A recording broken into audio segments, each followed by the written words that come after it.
Work continues on improving the console editions of Terraria in the long effort to bring all editions to parity.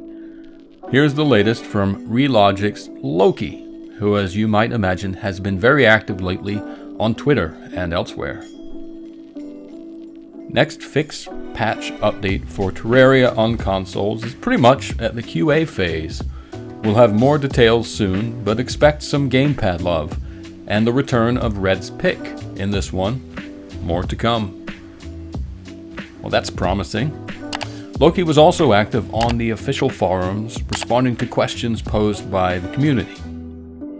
ED209 writes, "Is the bug report system the same as with 1.3? That was to fill out for every single bug, as it asks for details that I'm not sure about, like serial numbers. I think it was a while ago, etc. I understand using it for one specific bug, but when there's a list, still much shorter than with Pipeworks, it's much less hassle to do it on here." And Loki responded to ED209 with, "No, we are using the forums for this. DR Studios finds it far more conducive to keeping track and allowing for dialogue, follow-up queries, and investigation. The button leads there." Now, ED209 is tough, but he is fair, as evidenced by the following comment. DR have done a great job implementing the journey settings. I had a playthrough in multiplayer last night, and it's all very intuitive.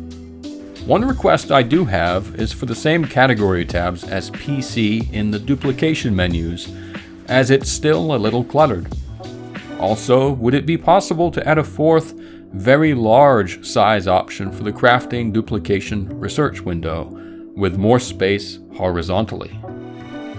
Loki replied with, "User interface changes will be a much longer term thing versus bug fixes and the like.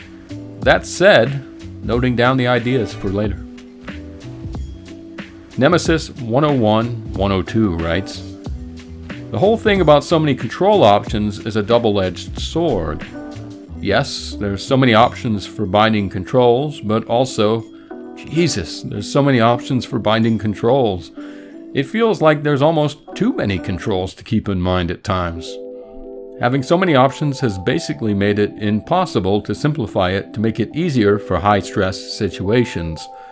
Not to mention how many times the dual bindings with bumpers have, at least for me, messed me up due to switching my items without my intention to do so. Yeah, all the new control bindings is cool, but it's not entirely a good thing either." Loki loves talking about controls, and he replied with, "You know that you are not required to use any of those extra controls, right? You can always turn them off, or just not press those specific buttons. I get the point on the dual bind, grapple, interact, and Red's pick. Stay tuned for more on that this week. But just in general, you can still use what is essentially the same approach, admittedly minus the D-pad hotbar and D-snap for now, if you so choose. Personally, I cannot go back to the gamepad as mouse approach after having a fully fleshed out experience that allows a lot of the bells and whistles that gamepad has been missing out on for years. That said, your mileage may vary, of course." Legendary Copper Shortsword writes, "Will console Terraria be getting the 10th anniversary seed with desktop later on?" Loki replied with, "Yes, 1.4.x content will come later on, after Switch Journey's End is out." And then back full circle to Twitter, where Just Judd tweeted, "Loki, I've been experiencing this issue on Xbox keyboard and mouse, where the scroll wheel will, even if I move it as little as possible, it will scroll all the way to the bottom or all the way to the top."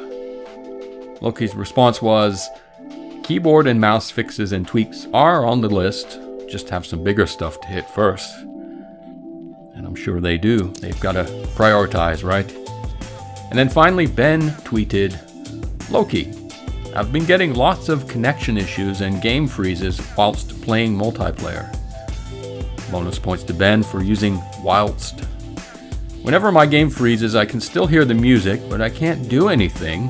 and when I reload the game, it says that my character is still in my friend's game. I've also been getting a glitch where magic weapons can't be seen past a certain point in the dungeon, which is quite annoying when being blind and still being hit by a ragged caster. Loki replied to Ben with, "Second one is known and on the list. First one would advise you to report that via the forum link I've provided before.